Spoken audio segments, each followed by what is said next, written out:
Le chou rave fait partie de la famille des Brassicacées, de l'espèce Brassica oleracea, de la sous-espèce Caulorapa congylodes.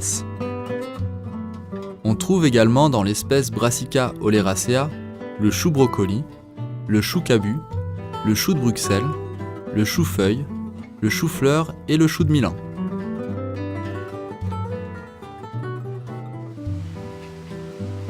Le chou rave est une plante bisannuelle, cultivée pour sa rave produite sur la tige.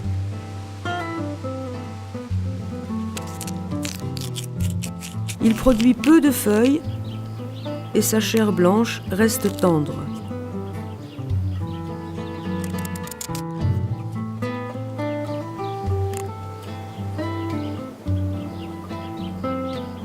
Il existe différentes variétés qui se distinguent par la taille et la couleur de la rave. Il existe des variétés précoces et des variétés de conservation.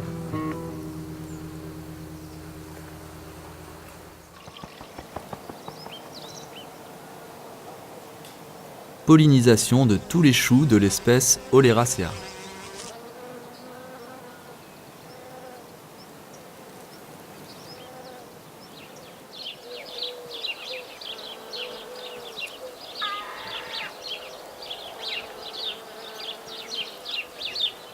Les fleurs de l'espèce Brassica oleracea sont hermaphrodites, c'est-à-dire qu'elles contiennent les organes mâles et femelles.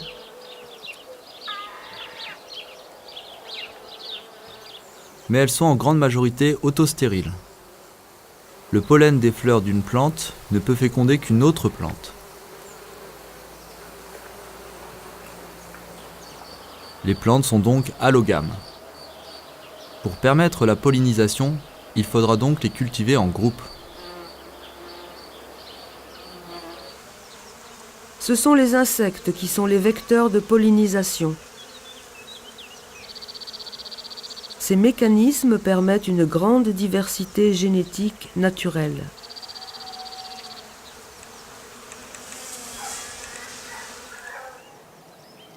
Toutes les sous-espèces de choux de l'espèce Brassica oleracea se croisent entre elles. On évitera donc de cultiver des porte-graines de différents types de choux côte à côte.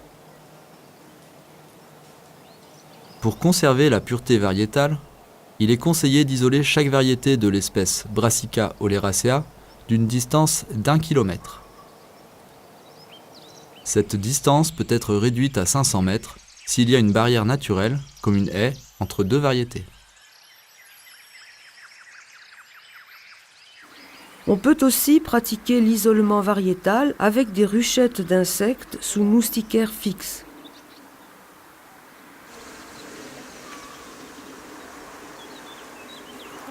Ou avec des moustiquaires ouvertes en alternance.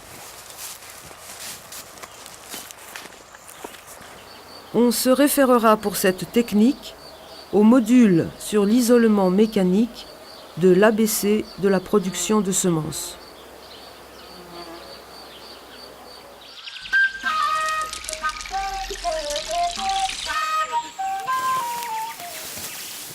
Cycle du chou rave.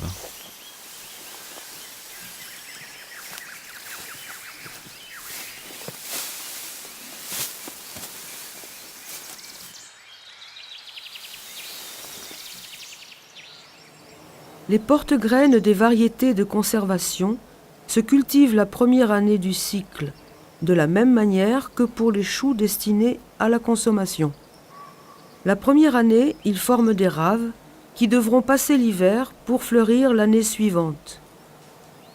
Les raves trop développées ou éclatées à la fin de l'automne sont difficiles à faire hiberner. Dans la plupart des régions, on sèmera donc les variétés précoces comme les variétés de conservation en juin-juillet.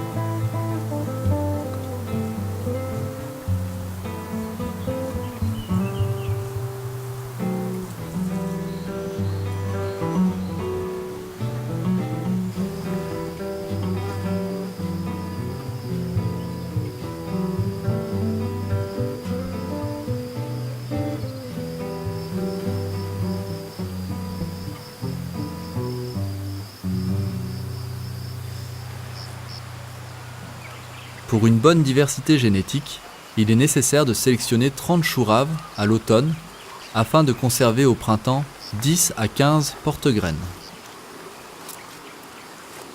La production de graines de choux raves s'effectue sur des plants sains dont on aura observé toute la période de croissance.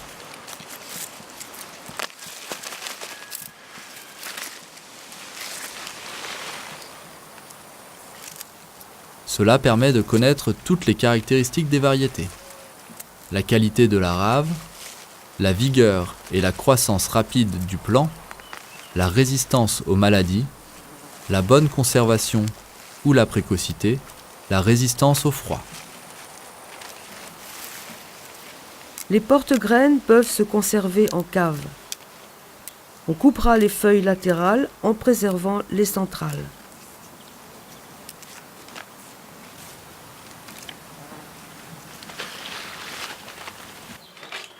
Puis, les porte-graines sont mises en jauge, dans le sable ou en pot. Pendant la période d'hibernation, le chou rave est moins sensible à la pourriture que les choux à tête.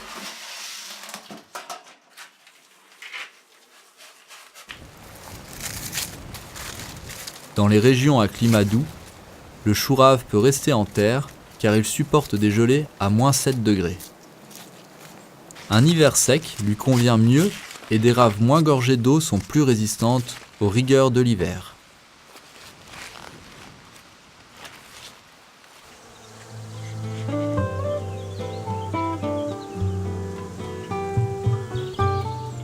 Au printemps, quand on ne craint plus les fortes gelées, on sort les choux raves conservés en silo et on les replante en les enterrant à 2/3 de leur volume.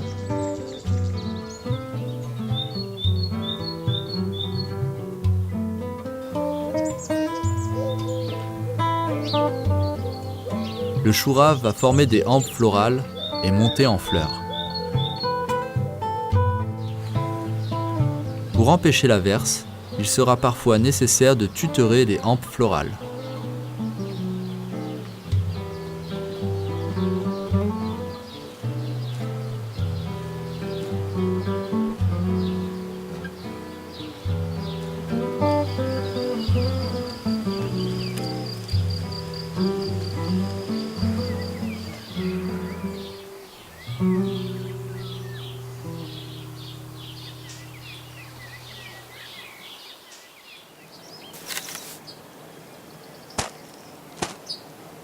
Récolte, extraction, tri et conservation de tous les choux Oleracea.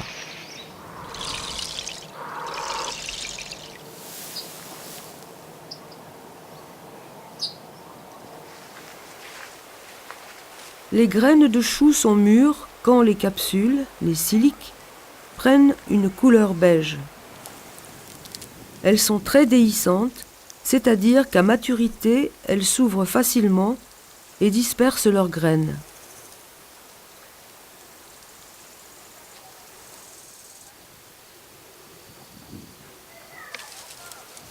En général, toutes les tiges ne sont pas mûres en même temps.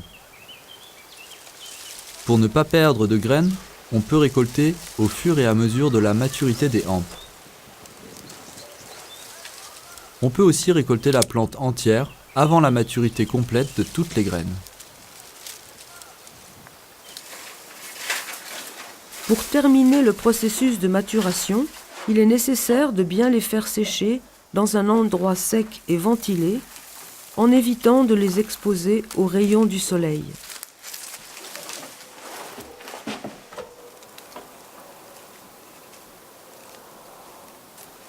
Les siliques des choux sont prêtes pour l'extraction quand on peut les casser facilement entre les doigts. Pour l'extraction, on étale les siliques sur une bâche en plastique ou sur un tissu épais avant de les battre ou de les frotter avec les mains.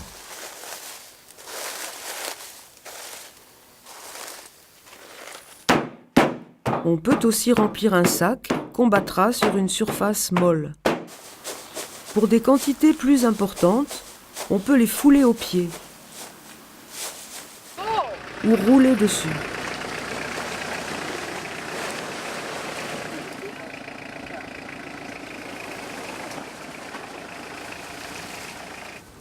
Les siliques qui ne s'ouvrent pas facilement contiennent probablement des graines immatures qui ne germeront pas bien.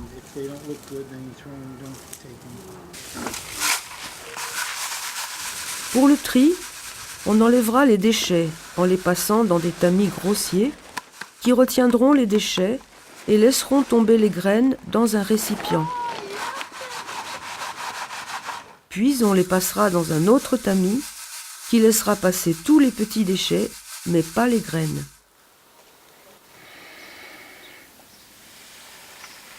Enfin, il faudra les vanner, c'est-à-dire les ventiler, soit en soufflant dessus pour faire partir les derniers déchets, soit à l'aide du vent.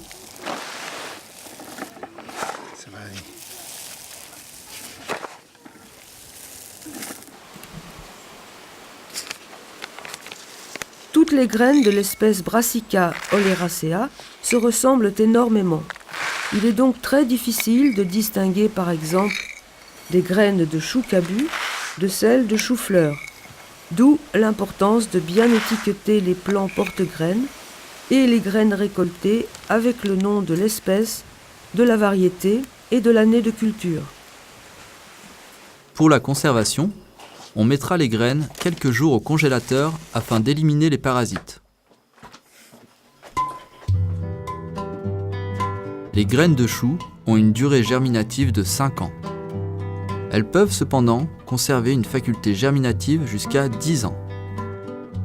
Cette faculté est prolongée par un stockage à basse température. 1 gramme de graines contient 250 à 300 semences selon la variété.